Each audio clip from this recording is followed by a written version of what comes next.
Once that was sold to AOL, Brad Siegel and all these other bigwigs didn't want pro wrestling on their marquee anymore.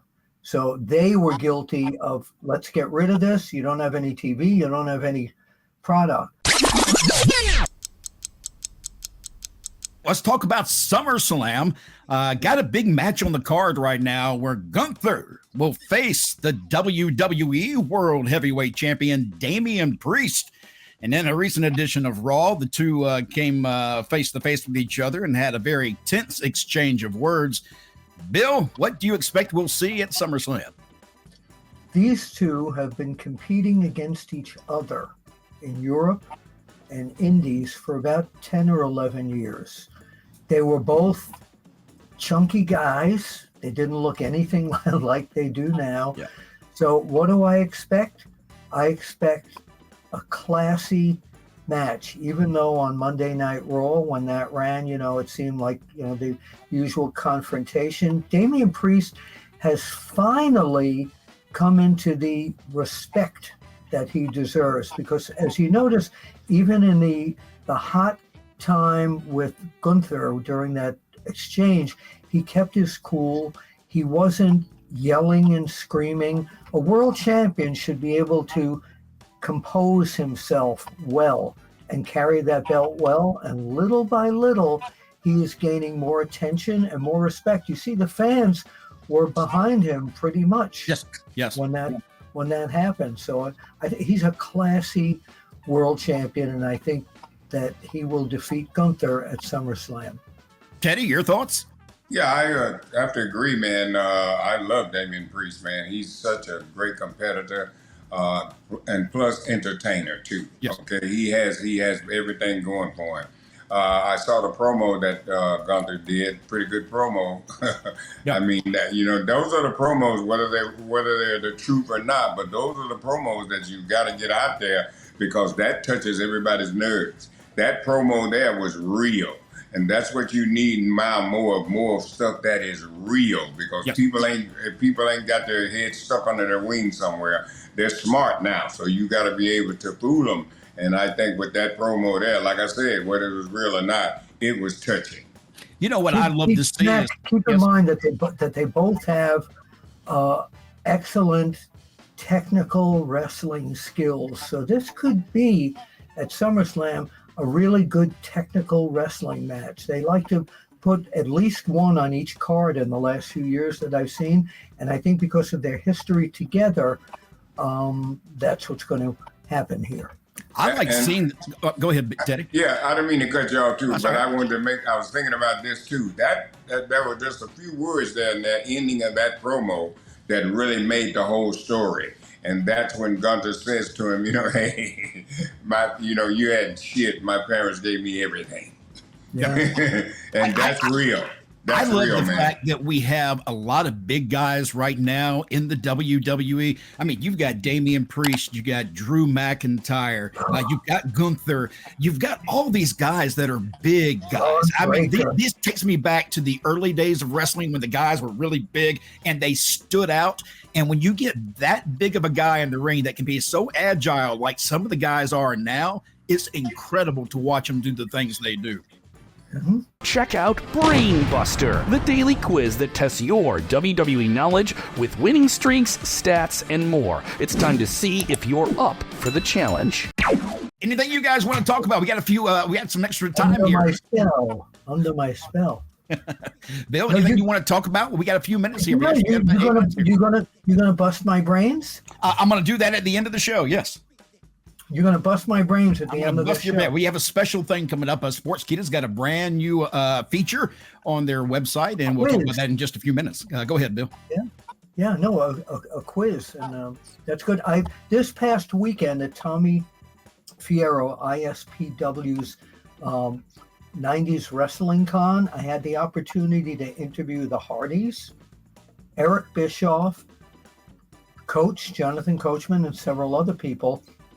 And Eric Bischoff I asked him because, everybody wants to know what killed WCW, that Vice TV show that is so out there. And he had, and the interview will be run fairly soon, but he had the bottom line on that, as did Scott Steiner and everyone else. But before I say what they said, Teddy, you worked WCW. What killed WCW in a shorthand version in your mind? Well, in the shorthand version, the guys had control of too much money. I stand by the fact that the boys killed it. That they got into the ear of Eric Bischoff and other people, started influencing where the product was going and how when you got creative control, you can say yay or nay to anything. It controls the program to a point where you can't be that creative if you're actually in the creation process, because one person, it doesn't work for him. So and you got to always remember, there are some people that can't stand success. Correct. Absolutely true. Some people just don't want to see you succeed. Now Trust me.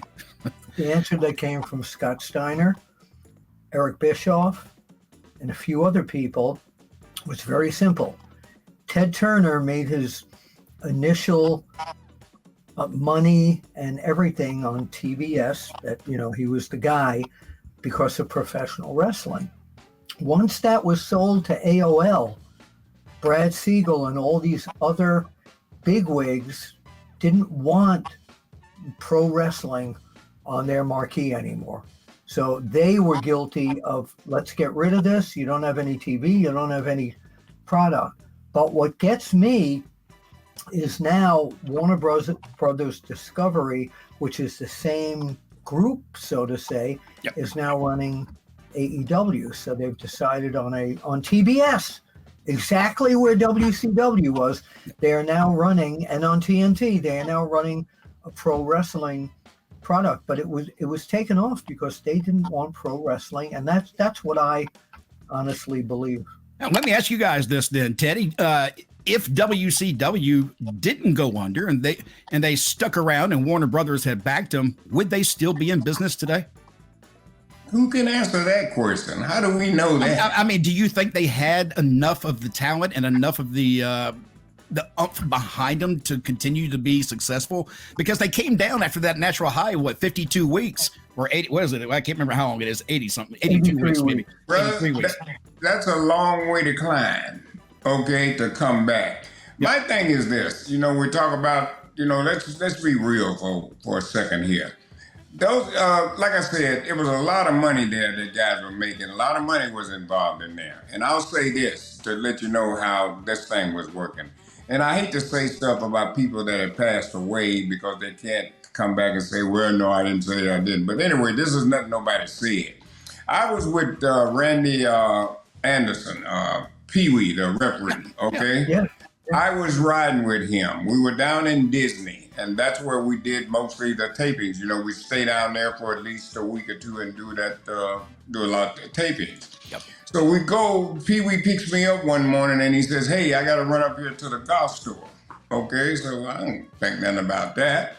So we get up there, and so I walk out. I just want to look around because, I wasn't interested in golf, but I just wanted to see the bags and, the stuff.